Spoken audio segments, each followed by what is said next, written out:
Mga parts, yan o, sa mga kapwa o Grab drivers dyan, share ko lang yung diskarte ko kasi para makatipid na rin ako sa gasolina.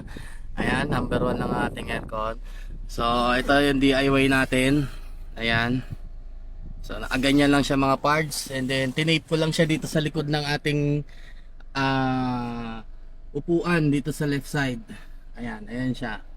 Tinape ko lang siya.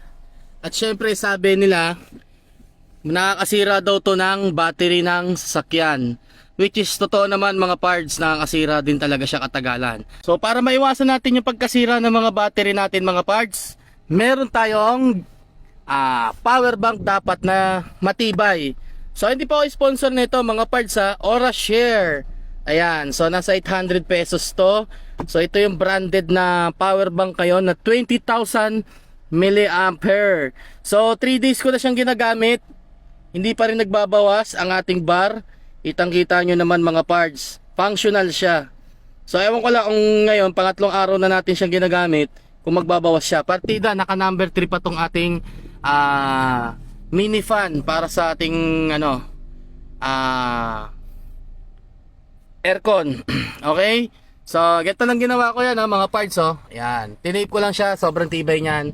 So napakalamig dito sa loob. So ang ginawa ko, ni number 1 ko ang ating aircon, tapos itong temperature natin, ginigit na ako na siya para yung lamig niya tuloy-tuloy at nahihigop dito. Okay? So hindi po ako sponsor nito mga parts. Sobrang ganda nito, napaka legit, napakatibay at napakabigat. OraShare. So si OraShare po mga parts, hindi po ako sponsor nito Marami siyang iba't ibang klaseng power bank o items na meron sa TikTok. Kagaya ng power station, malaking power bank na 60 mAh, 70 mAh pang outing, at etc. So meron akong upload nito mga parts sa Monday, yung unboxing ko nito, testing, at ano ba ang mga specs na meron dito, at gaano katibay ang battery, at anong laman, at anong brand, anong klaseng laman loob ang meron nito. So i-upload ko siya sa Monday sa aking YouTube channel. Ilalagay ko dito sa dashboard. Ayan. Yan ang ating YouTube channel. Ayan. So ito na ang ating fan. Number 3 yan mga parts. So pwedeng dito sa itutok sa kabila, ito sa gitna, ito sa left side, ito sa right side. So bahala na ang passenger, pag sumakay pwede niya i-ganyan, pwede niya rin ito i-ganyan. So bahala na siya kung gusto niya i-adjust. So sa akin kasi pagka wala ang passenger mga parts, ina-adjust ko na siya ng pa left side, ito pa gitna, ito pa right side. So napakalamig yan mga parts. Ayan So namamahalan lang ako dito sa yung mini aircon dito na maliit. Ayoko na, umiinit kasi yon. So ganito na lang ang ginawa ko, tinape ko lang siya. Ayan. Para maiwasan ng pagkasira ng ating battery, na lagi tayo magdala ng power bank kagaya nito, napakatibay. So bibili pa ako ng isa nito para isang linggo mahigit o isang buwan ko na siya magagamit, dalawa na.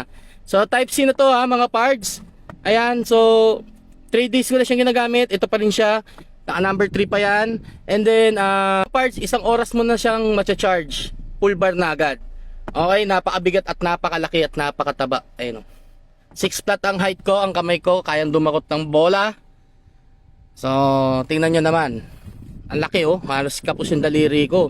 6 flat ako 6 flat yung kamay ko. Okay, so mga kapwa kong Grab drivers dyan, ito ang ating mini fan na DIY. Okay, so sana nakatulong to sa mga kapwa kong tropa dyan na nag-grab. Yan, share ko lang naman, di ba? Wala tayong magawa at wala tayong makontent ngayon, so ito yung kinontent natin ngayon. Okay, so ito, papakita ko yung likod. Ayan, yan yung likod, tinate ko siya dyan. So hindi yan umaalog mga parts walang alog yan. Ayan. So yan, hindi tayo nakagamit dyan sa ating charger ng ating car or kotse. Charger for car, ito yung gamit natin, power bank. So pag wala tayo passenger, huhugutin ko lang yan. Yan, hugot lang yan, konti. Yan, pero nakasaksak ng konti.